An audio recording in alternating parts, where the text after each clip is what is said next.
E engraçado, né? Porque em cada café a gente vê que as coisas vão se encaixando. É uma Barbie. Só pedir nada, inocente. Colocar aquela blusa, o golpe tá aí, né? Cai quem O quer. golpe tá aí. Mas é realmente uma amiga muito especial que também traz essa nossa visão. E a Rafa já veio nos 2 cafés e sempre assim como está. E eu falava, caramba, será que eu consigo colocar a Rafa pra falar nesse? Aí eu entendi que hoje era o momento dela falar. Meu Deus, é forte, né, Rafa? É forte. Até nisso, Espírito Forte. Santo vai Fala, igreja. cuidando, né? Então, eu sou a Rafa, eu sou mãe de 2 filhos, eu tenho o Gabriel de 20, a Natália de 15. Sua fama, né? Essa galega é aí, responde o botox. Então, você viu, amiga? É que Jesus faz todas as coisas certas. Aquele ditado lá de escreve certo por linhas tortas é mentira. O que eu digo para as minhas amigas assim, que eu sou conservada no formol, porque eu não fui feita para morrer solteira.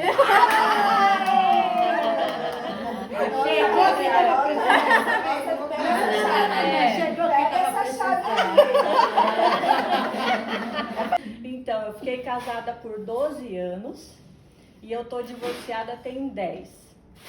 E o meu divórcio aconteceu exatamente quando a gente se converteu e entendeu uma inversão de papéis que existia dentro de casa. Eu desde pequena fui aquela pessoa do contra, não no sentido de ser antissocial, mas de perguntar os porquês e sempre desafiar regras que não faziam sentido ou não tinham princípios. Então, quando eu tinha 16 anos, eu decidi que eu ia sair da minha cidade, eu ia morar fora de casa, porque onde eu morava eu não ia conseguir crescer na vida. Eu nasci em Guarapuava, que é no interior do Paraná, e todo mundo que tinha dinheiro ia estudar na capital, em Curitiba. Então, como eu não tinha dinheiro, eu decidi passar na melhor escola federal que existia e passei. Sem saber direito o que era o curso, desenho industrial, então eu sou designer também, sou projetista de imóveis. E quando eu passei nesse curso, eu disse, mãe, a chance da minha vida, você não pode me impedir de estudar lá. E ela, sem saber direito o que fazer, me deixou morar sozinha com 16 anos. Eu terminei o curso, eu fiz arquitetura, eu comecei engenharia civil, eu fazia as 2 faculdades ao mesmo tempo. E no meio da faculdade eu decidi casar e ter filhos, porque eu sofria de depressão. Então, com 20 anos eu já tinha vivido tudo que eu queria na vida. E eu era meio doida a ponto de sair de casa e achar que se acontecesse alguma coisa comigo na rua, ninguém ia saber quem eu era. Então eu colocava 10ão num bolso e a identidade no outro, mas eu saía para fazer o que eu queria fazer. Então assim eu vivia minha juventude cheia de amigos, pude me envolver com drogas, pude me envolver com prostituição, mas dentro de mim sempre existia uma consciência. A consciência que eu não tive dentro da minha casa e que nasce dentro de cada um. Quando você tem limites, você entende isso de dentro para fora, não precisa que ninguém te diga o que fazer ou o que não fazer, isso vem de você. E é o que vocês vão ter que aprender a fazer com os filhos, nessa situação que vocês têm hoje, de ter uma família contigo e uma família diferente na casa do pai. Você não consegue ter um controle do seu filho. Você sabe que o filho é seu, mas você vai ter que entregar isso para Deus. E aí a consciência que ele tiver é que vai decidir, vai determinar o destino dele, né? O seu filho vai ter que fazer uma escolha. O seu papel como mãe é dizer para ele, a semente você pode escolher o que plantar, a consequência não. A colheita é obrigatória. Então, se você escolhe seguir o que seu pai faz ou ensina, você já sabe qual vai ser a colheita. Você tem que só ensinar o certo e errado. Esse é seu papel de mãe, né? E aí, com 22 anos eu casei. Eu parei a faculdade de engenharia porque eu não tinha ajuda para cuidar dos meus filhos. E terminei a arquitetura. Uma profissional super bem sucedida no mercado. eu trabalhava na MRV, a construtora tinha acabado de abrir capital na Bolsa, e eu criei o departamento de desenvolvimento imobiliário lá dentro. Estava bombando dentro da empresa.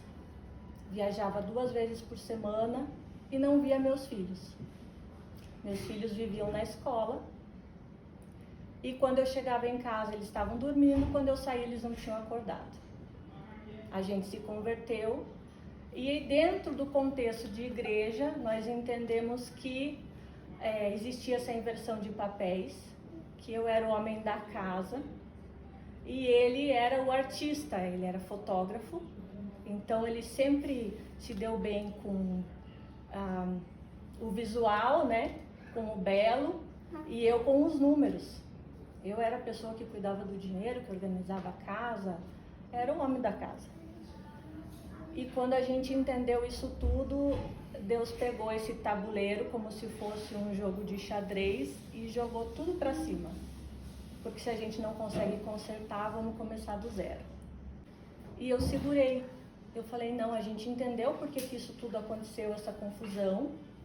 Eu vou fazer a minha parte, que é cuidar dos meus filhos.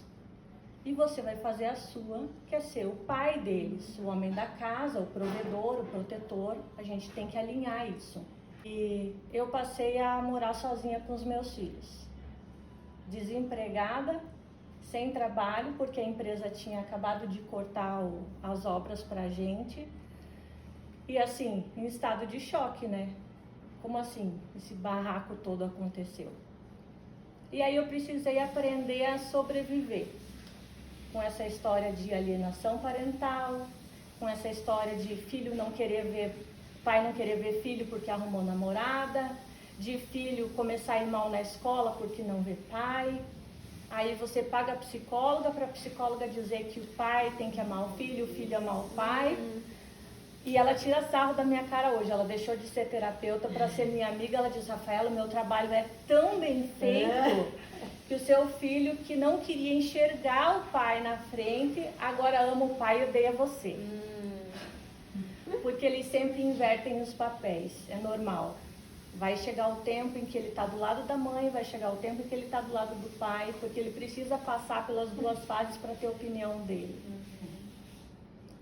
E isso tudo é normal, apesar de não ser bom, apesar de não ser o que a gente pretende para uma família, é o que acontece, é a nossa realidade hoje, né? Antigamente, a mulher que passava por um processo de divórcio, ela era quase comparada com uma prostituta, né? Era vergonhoso isso, tanto que não existia divórcio direto. Primeiro tinha que ter a separação e ficar separado 2 anos, para depois você passar o divórcio, né? Hoje, em meia hora, você consegue um divórcio. Então, hoje tudo está mudando. E a gente tem as famílias disfuncionais, né? Pai e mãe morando junto, mas tem os meus filhos, os seus filhos e os nossos filhos. Então, são realidades que a gente precisa enfrentar. Mas qual que é a grande verdade que eu trago disso tudo? O processo que Deus foi me mostrando de como não sair do seu papel, apesar de não ter um homem do lado. Porque é muito fácil para a gente transferir isso. Ah, minha vida não deu certo porque ele não caminha comigo. Eu olho minhas amigas e elas têm dinheiro, mas a gente quebrou por causa do divórcio. Ah, o filho da fulano, da Beltrana é bem educado, mas o meu não, porque não teve pai dentro de casa.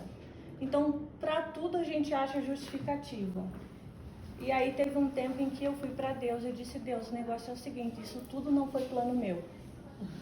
Eu levei 3 anos dentro da igreja para Deus me convencer a aceitar o divórcio, porque eu não aceitava. Eu andava de aliança enquanto ele estava na Itália com a amante, porque eu estava casada ainda, né? Ele me tirou de casa e pôs ela a morar na minha casa. Então ele ia com ela para o almoço de família na casa da mãe dele. E eu estava casada.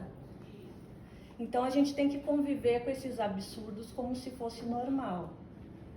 Então eu disse, Deus, eu não sou louca. Eu sei que você tem um plano para isso tudo. E aí eu fui para um retiro lá no Moriá. da Estância Paraíso, Eu né? fiz também. Do Ministério do Diante do Trono. E eu estava nesse processo aí, já estava 3 anos andando com essa aliança, passando vergonha, porque ele postava as fotos dele feliz com a namorada nas redes sociais e eu indo para a igreja com os 2 filhos de aliança. Ele batizado, ele indo para a igreja, não a mesma, porque Deus é bom e assim, pelo menos vergonha na cara ele teve de ir para outra igreja, né? Mas eu fui para esse retiro e dizia, Deus, eu não aguento mais. Porque ele fazia essas coisas de nunca pagar pensão, mas no dia que a juíza chama, ele faz uma compra para bater foto, para dizer que entregou a pensão, mas compra 2 iogurtes e põe o nome de cada filho no iogurte para entregar. Então as sacolas chegam sempre com duplas de comida. Ele não tem que me sustentar, não pedir pensão para mim. Mas o nível de humilhação é muito grande, é muito grande. E aí você precisa chorar escondido, fazer cara de paisagem, porque o que você sente, seus filhos sentem. Se você não tem estrutura, você desestrutura eles. E aí para você é momentâneo. Daqui 6 meses passa, daqui 1 ano passa. Para eles é uma vida inteira. Vai ser um adulto desestruturado, por causa daquela situação que ele passou de trauma. Então, a gente como mãe tem que ter muita consciência disso. Ah, mas ele é um canalha, ele fez isso, ele fez aquilo. Não interessa, esse é o seu marido, não é o pai do filho. Você tem que saber separar esses papéis. O que aquele homem viveu com você é a sua história, não é a história do seu filho. Ele tem o pai dele, que ama ele, mesmo que não venha buscar. Que vai continuar sendo o pai dele, mesmo que nunca veja. E só vai dizer se está certo ou se está errado é o próprio filho. Não vai ser você, porque senão você passa a ser a vilã da história. Passa a ser a vilã mesmo. E aí, depois que você já falou, como que a gente volta Tudo tem conserto. Já vomitei, né? Tudo tem conserto. Porque na verdade, para você chegar nessa maturidade que você está hoje, existe um tempo. Existe né? o caminho, claro que Processo. existe o caminho. O meu processo foi muito lento. Doloroso, igual 3 anos. 3 anos andando de Conta aliança. como foi da aliança. E daí num dia eu chegava, orava para ele voltar e no outro dia eu queria matar, né? E aí eu cheguei na estância para fazer esse retiro. E daquele jeito, ovelha gorda Mas que o a gente retiro fala, era né? para mulheres divorciadas? Não, Porque não tem, né? Não. A mulher divorciada não existe. Ela não faz parte. Agora eu quero fazer outra pergunta. Imagina se você Veio- saiu num retiro e tal, com um monte de Veio, mulher vou casada, perguntar. você divorciada. Não. Vem, vou perguntar. Você é linda, maravilhosa assim. Como você era recebida pelas casadas? E o Eu medo? sou uma ameaça dentro da igreja. Você viu aí que eu falei, né? Meu Deus. A gente não faz parte de grupo nenhum. Você não é solteira, você não participa dos Adolescente. retiros Você é de ameaça. solteiras, É. você não é casada.